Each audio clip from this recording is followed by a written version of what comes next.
दोस्तों, मैं आज एक सवाल लेके आया हूँ आपके सामने। और अक्सर ये वही सवाल है जो लोग मुझसे ही पूछ लिया करते हैं कि क्या उनको भी रियल एस्टेट का बिजनेस करना चाहिए। क्या ये सही समय है उनके लिए कि वो रियल एस्टेट के बिजनेस को ज्वाइन करें। तो मैं बता देना चाहता हूँ कि अक्सर वो लोग अपने सवाल के माध्यम से मुझसे ये जानना चाहते हैं कि रियल एस्टेट में कितना पैसा है। क्या यहाँ इतना पैसा है कि वो रातों रात मल्टी मिलियनर बन सकते हैं। क्या यहाँ इतना पैसा है कि उनकी सारी फाइनेंशियल प्रॉब्लम्स इमिडिएटली एंड हो सकती हैं। तो मैं आपको यहाँ बता देना चाहता हूँ कि ऐसा यहाँ बिल्कुल कुछ नहीं है। और अक्सर ये वही लोग हैं जिन पे एक परसेप्शन है कि वो बहुत हार्ड वर्किंग है, इसलिए उनको अपना लक रियल एस्टेट में आजमाना चाहिए। पर मैं यहाँ आपको बता देना चाहता हूँ कि आपकी hard working as an employee और आपकी hard working as an entrepreneur दोनों बहुत डिफरेंट हैं। अगर आप एक एम्प्लॉय हैं और बहुत हार्ड वर्कर है तो ये माना जा सकता है कि कहीं ना कहीं या तो आप पे अपने जॉब का प्रेशर है या वो आपका एक डेली रूटीन है। उसके अलावा अगर आप एज एन एंटरप्रेन्योर बहुत हार्ड वर्किंग है तो यहीं उसके उलट ये समझा जाएगा कि आप बहुत पैशनेट हैं और आप अपने गोल को पाने के लिए बहुत जी तोड़ मेहनत कर रहे हैं। तो hi friends, this is once again Deepak Chandra. I am your real partner in your real estate industry. तो आज मैं आपको 6 उन क्वालिटीज़ के बारे में डिस्कस करने वाला हूँ जो अगर आपके अंदर है तो आपको ये समझ जाना चाहिए कि आप रियल एस्टेट इंडस्ट्री के लिए बिल्कुल नहीं बने हैं। जी हाँ, आप बिल्कुल नहीं बने हैं। तो इसमें सबसे पहला है कि अगर आप एक इनएक्टिव पर्सन हैं और आप एक ऐसे पर्सन हैं जो अपनी चीज़ों को टालने में विश्वास रखते हैं, आप अपनी मीटिंग्स को पोस्टपोन करने में बिल्कुल नहीं हिचकिचाते, आप अपने डेली रूटीन्स को इमीडिएटली चेंज करने में बिल्कुल पीछे नहीं हटते, क्योंकि कहीं ना कहीं आपके पास रियल एस्टेट के अंदर फ्रीडम है टाइम का, तो आप उसका एक गलत यूटिलाइजेशन करते हैं और किसी भी अन्य काम के चक्कर में आप अपने बिजनेस के रूटीन्स को डिस्टर्ब करने में बिल्कुल नहीं हिचकिचाते। तो अगर आप इसी तरह के टायर्ड और एक लेजी पर्सन हैं तो मैं आपको बता देना चाहता हूँ कि ये रियल एस्टेट इंडस्ट्री आपके लिए बिल्कुल नहीं है। दूसरा पॉइंट कि अगर आप एक इंट्रोवर्ट पर्सन हैं, आप एक ऐसे पर्सन हैं जो अपनी बात को 4 लोगों और 10 लोगों के बीच में रखने से घबराते हैं, आप ग्रुप में बात नहीं कर सकते, आपको अलग अलग लोगों से मिलना पसंद नहीं है, आपके अंदर भी अगर ये खूबी है कि आप एक शाई पर्सनैलिटी हैं और अक्सर सब कुछ जानते हुए भी आप अपनी बात को नहीं रख पाते हैं, तो ये रियल एस्टेट इंडस्ट्री आपके लिए बिल्कुल नहीं बनी है। क्योंकि यहाँ एवरीडे हमें नए चैलेंजेस के साथ नए लोगों को फेस करना होता है।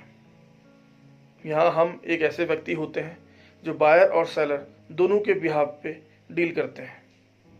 और अक्सर हमें रोज़ नए लोगों से मिलने से लेकर के, रोज़ नए बिजनेस की तलाश को करने से लेकर के, रोज़ नए प्रमोटरों से मिलने से लेकर के, रोज़ नए प्रोजेक्ट्स को भी हमें अपने लिए ढूंढना होता है। जहाँ हम अक्सर ये देखते हैं कि एक लार्ज ग्रुप और एक लार्ज सोसाइटी से हमें इंटरेक्शन करना होता है। तीसरा मेरा पॉइंट यहाँ पे है कि अगर आप स्वयं से संचालित व्यक्ति नहीं हैं, if you are not a self driven person, तब भी रियल एस्टेट इंडस्ट्री आपके लिए नहीं है। क्योंकि ये इस इंडस्ट्री का एक सबसे बड़ा प्रिंसिपल है, वो है डू इट योर सेल्फ। यहाँ आपको स्वयं के लिए लड़ना है। यहाँ आपको जो भी काम करने हैं वो अपने स्वयं के लिए करने हैं। अगर यहाँ आप एक ऐसे पर्सन हैं कि आपको कहीं ना कहीं एक दूसरे व्यक्ति की ऑन ए डेली बेसिस अपने बिजनेस रूटीन के अंदर जरूरत पड़ती है, जो आपको गियर अप कर सके, जो आपको मोटिवेट कर सके,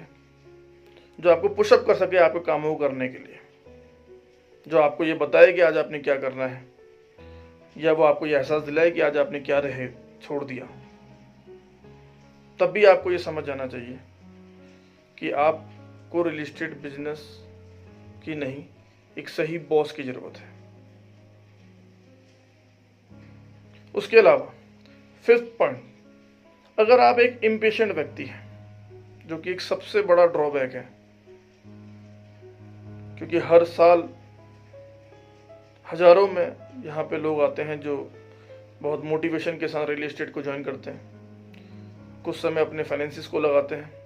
अपने ऑफिसेस को ओपन करते हैं, और जी जान से लग जाते हैं रियल एस्टेट के अंदर काम करने के लिए, बट बहुत ही जल्दी अपनी नाकामयाबियों को लेकर के वो अक्सर ये सोच लेते हैं कि शायद ये रियल एस्टेट इंडस्ट्री उनके लिए नहीं बनी है, या ये उनका हार्ड लक है। और बहुत जल्दी वो इन सब चीज़ों को लेकर के फ्रस्ट्रेट हो जाते हैं और बहुत जल्दी से अपने इम्पेशंस होने की वजह से वो इस इंडस्ट्री को छोड़ने में मिनट नहीं लगाते। तो अगर आप भी एक इम्पेशेंट व्यक्ति हैं तो ये रियल एस्टेट इंडस्ट्री आपके लिए बिल्कुल नहीं है, क्योंकि यहाँ आपको from the day first till the end of your journey ये नहीं पता होता कि आप कितनी डील करेंगे, आप कितने पैसे कमाएंगे, वो आप कब कमाएंगे और ये शुरुआत कब होने वाली है। तो आपका पेशेंस आपके रियल एस्टेट इंडस्ट्री की जर्नी में बहुत हेल्पफुल रहता है। फिफ्थ पॉइंट, कि अगर आप एक इगोइस्टिक पर्सन हैं या आप एक ओवर कॉन्फिडेंट हैं, और वो किसी भी वजह से हो सकता है कि आप एक बहुत एक्सपीरियंस पर्सन रहे हो अपनी लाइफ में, जो कई कंपनियों में काम करके आ चुके हैं, या आपने कहीं और बिजनेस करे हो, तो कहीं ना कहीं आपके अंदर एक ईगो रह सकती है या एक ओवर कॉन्फिडेंस रह सकता है कि आप तो एक नेचुरल सेल्स पर्सन है और रियल एस्टेट में आने के बाद आप इमीडिएटली एक के बाद ही डील्स को क्रैक कर जाएंगे। तो यहाँ मैं आपको बता दूं कि ऐसा रियल एस्टेट इंडस्ट्री में कुछ भी नहीं है। यहाँ बहुत एक्सपीरियंस पर्सन को भी कई बार बहुत लंबे अंतराल तक इंतजार करना पड़ता है, और कई बार एक नया फ्रेशर आदमी जो बहुत ही सीखने की इच्छा से यहाँ पे आता है और सीख करके बहुत जल्दी अपनी डील्स को क्रैक कर लेता है। तो यहाँ आपको बहुत लीनियंट होकर के काम करना होता है। आपके पुराने अनुभव, आपके पुराने लोग और आपका पुराना सर्कल यहाँ आपको आगे बढ़ने के लिए मदद तो कर सकता है, बट उन सर्कल और उस अनुभव की आड़ में अगर आप यहाँ पे कोई ईगो अपने अंदर रखते हैं तो यहाँ आप एक बहुत बड़े ग्रुप को छोड़ जाएंगे जो आपके साथ आपकी इसी एटीट्यूड प्रॉब्लम की वजह से आपसे कभी कनेक्ट नहीं हो पाएगा। सिक्स्थ एंड लास्ट इशू है, जब आप किसी फाइनेंशियल प्रेशर के अंदर है। आपको ये मान लेना चाहिए कि अगर आप किसी भी फाइनेंशियल डेप्ट और प्रेशर और बर्डन से गुजर रहे हैं और आप रियल एस्टेट इंडस्ट्री को ज्वाइन करना चाहते हैं, क्योंकि कहीं ना कहीं आपको भी पता है कि आपको अपने फाइनेंशियल लॉसेस को कवर करने के लिए ये इंडस्ट्री एक बहुत बड़े अमाउंट में आपको अर्निंग्स दे सकती है। तो मैं बता देना चाहता हूँ कि आप उस प्रेशर के अंदर यहाँ बिल्कुल वर्क नहीं कर पाएंगे, और at the end of the day आप अपने फाइनेंशियल लॉसेस को और इंक्रीमेंट में ले आएंगे, क्योंकि यहाँ आपके डेली बाई डेली नए एक्सपेंस होंगे अपने बिजनेस को आगे बढ़ाने के लिए। वहीं आप अपने पुराने लॉसेस और पुराने बर्डन्स को लेकर के ऑलरेडी एक प्रेशर में हैं। तो यहाँ आपको ये मानना होता है कि अगर आपको रियल एस्टेट इंडस्ट्री में काम करना है तो बहुत ही फ्री माइंड होकर के आप यहाँ खुल के काम कर सकते हैं,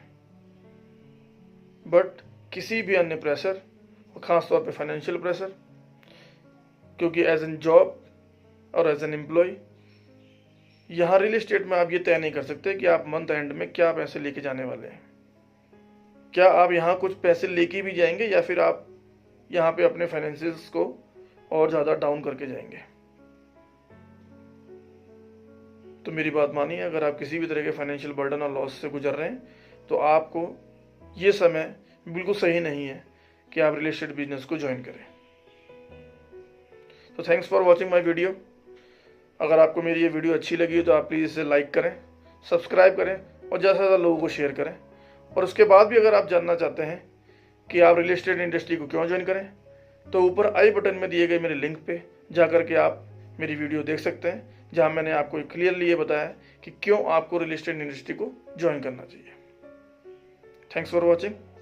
गुड लक।